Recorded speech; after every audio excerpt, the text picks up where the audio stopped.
¿Qué tal todos? Gusto en saludarlos nuevamente. Vamos a hacer una breve introducción a la unidad 4 o apartado 4 que se titula Historia de la Educación. Como podemos ver, Historia de la Educación e Historia de la Filosofía de la Educación van ligadas, van muy de la mano por una simple y sencilla razón. La educación como dato, como fenómeno de la vida humana, va completamente vinculado a su carácter reflexivo sobre el sentido por el cual se ejecuta o se realiza esta actividad. Entonces, va muy de la mano pensar para qué se educa, por qué se educa, y no solamente cómo se hace la educación. Luego entonces vamos a considerar meternos un poquito en la historia para entender cómo la educación va entretejiendo el desarrollo de la filosofía, a la par que la filosofía va entretejiendo el desarrollo de las teorías pedagógicas fundamentales. Como podemos ver, hemos estado revisando diferentes autores, en especial T.W. Moore. Sin embargo, cabe señalar que de este autor también vamos a trabajar dos textos. El que vimos en el apartado pasado, que es Teoría de la Educación, pero luego estaremos trabajando un texto de este autor sobre Filosofía de la Educación.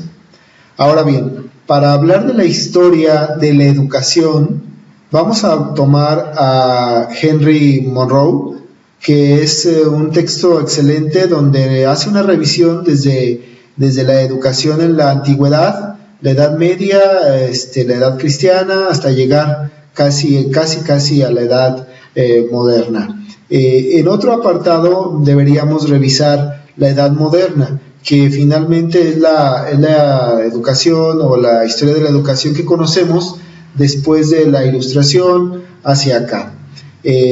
Antes del siglo de las luces, tenemos un movimiento muy importante que fue el Renacimiento, que también muestra cambios en la forma de entender y concebir la educación.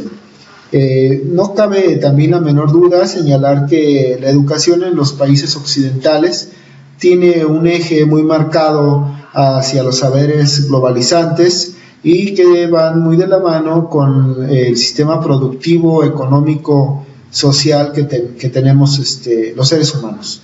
Ahora bien, Henry Monroe vamos a tomar dos lecturas debido a que el libro de Historia de la Educación es muy amplio y hacer la connotación hacia la filosofía de la educación partiendo de su historia educativa requiere otro esfuerzo mayor. Entonces únicamente estaremos tomando el apartado de la educación en la antigüedad, el paideía, especialmente los griegos, los clásicos, y luego aterrizaremos un poco en contraste con la época medieval cristiana. Con estas dos partes vamos a ver marcados intereses sobre cómo se educaba y para qué. Recordemos que en la antigüedad ya Platón mencionaba en su texto sobre la República la necesidad de formar la condición humana con un nivel intelectivo superior o un nivel intelectivo capaz de dominar su propio destino.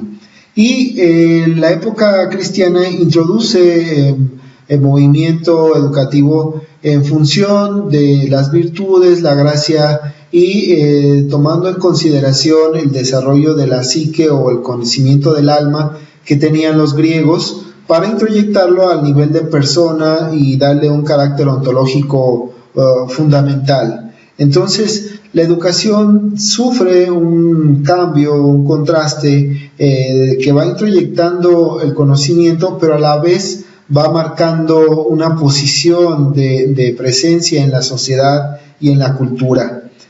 Por los conocimientos que se desarrollan, por las habilidades que va desarrollando la sociedad y por la nueva forma de desarrollar la cultura con estos nuevos signos que tiene el cristianismo, que se redefinen de la época antigua, que se heredan de los clásicos, con este nuevo movimiento renacentista que vuelve a retomar los clásicos griegos, los clásicos romanos, y bueno, hasta llegar en toda esta amalgama de situaciones al despertar de la época ilustrada, de la época moderna.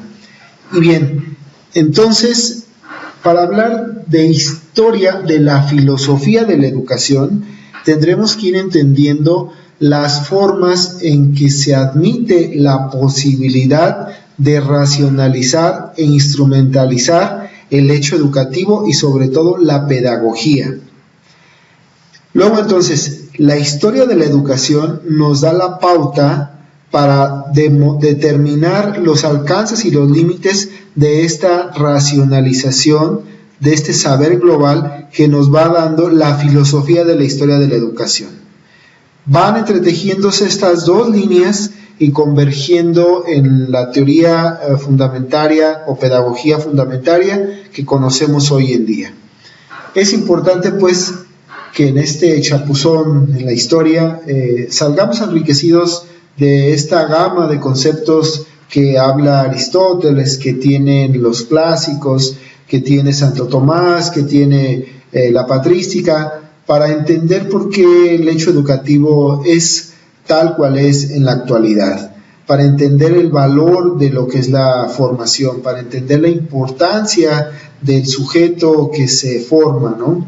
Entonces, tiene una amplia gama de conceptos que algunos iremos revisando, otros más quedarán de tarea debido al extenso volumen que es la historia, y algunos otros se estarán trabajando posteriormente.